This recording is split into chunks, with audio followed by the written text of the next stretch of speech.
اکثر لوگوں کو ایسی کھانسی ہوتی ہے جو ٹھیک ہونے کا نام ہی نہیں لیتی۔ تو آج ہم اسی مسئلے یعنی برونکائٹس پر بات کریں گے اور اس کی گہرائی میں جائیں گے۔ دیکھیں، کھانسی تو ہم سب کو ہوتی ہے، ٹھیک ہے، لیکن سوچنے کی بات یہ ہے کہ جب یہ کھانسی ہفتوں تک جان ہی نہ چھوڑے تو پھر یہ صرف ایک معمولی کھانسی نہیں رہتی، بلکہ کچھ اور بھی ہو سکتا ہے۔ اچھا، تو آج ہم کیا کیا سمجھیں گے؟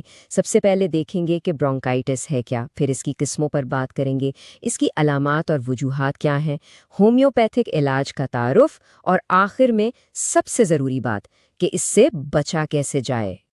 تو سب سے پہلے شروع کرتے ہیں اس سوال سے کہ آخر برونکائٹس میں ہمارے پھیپھڑوں کے اندر ہوتا کیا ہے؟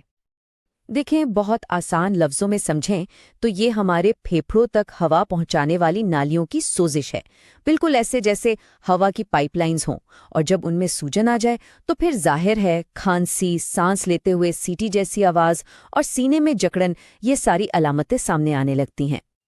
اچھا، اب یہ سمجھنا بہت ضروری ہے کہ برونکائٹس کی صرف ایک قسم نہیں ہوتی، اس کی دو الگ الگ قسمیں ہیں اور دونوں میں فرق کو سمجھنا بہت اہم ہے۔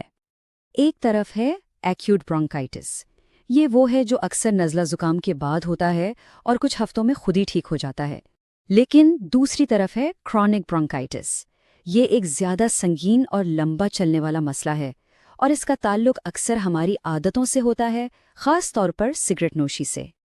چلیں، اب جب کہ ہم نے قسمیں سمجھ لی ہیں تو آگے بڑھتے ہیں اور دیکھتے ہیں کہ اس کی علامات کیا ہیں اور اس کی وجوہات کیا بنتی ہیں۔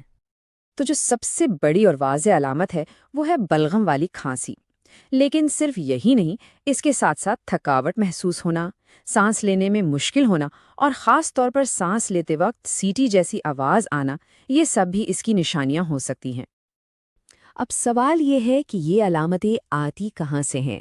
تو ان کے پیچھے کئی وجوہات ہو سکتی ہیں۔ سب سے عام وجہ تو وائرل انفیکشن ہے، لیکن سگریٹ کا دھواں اور ہماری ہوا میں جو آلودگی ہے وہ بھی اس کے بہت بڑے مجرم ہیں۔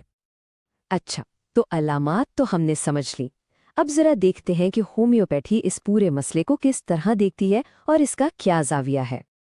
یہاں ایک بہت اہم بات واضح کر دوں، یہ جو بھی معلومات ہیں یہ صرف تعلیمی مقصد کے لیے ہیں، یہ کسی بھی صورت میں ڈاکٹر کے مشورے کا متبادل بالکل نہیں ہے۔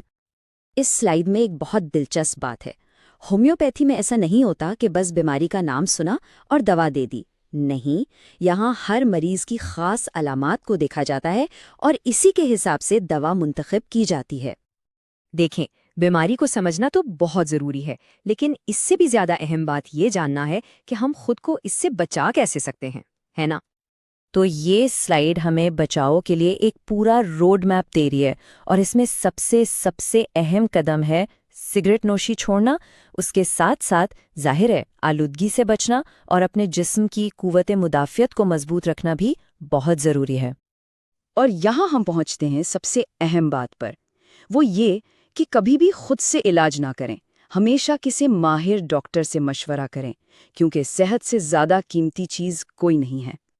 تو آخر میں بس یہی کہوں گا کہ احتیاط علاج سے ہمیشہ بہتر ہے، اپنی صحت کا خیال رکھیں، کیونکہ سچ میں اس سے بڑی کوئی نعمت نہیں ہے۔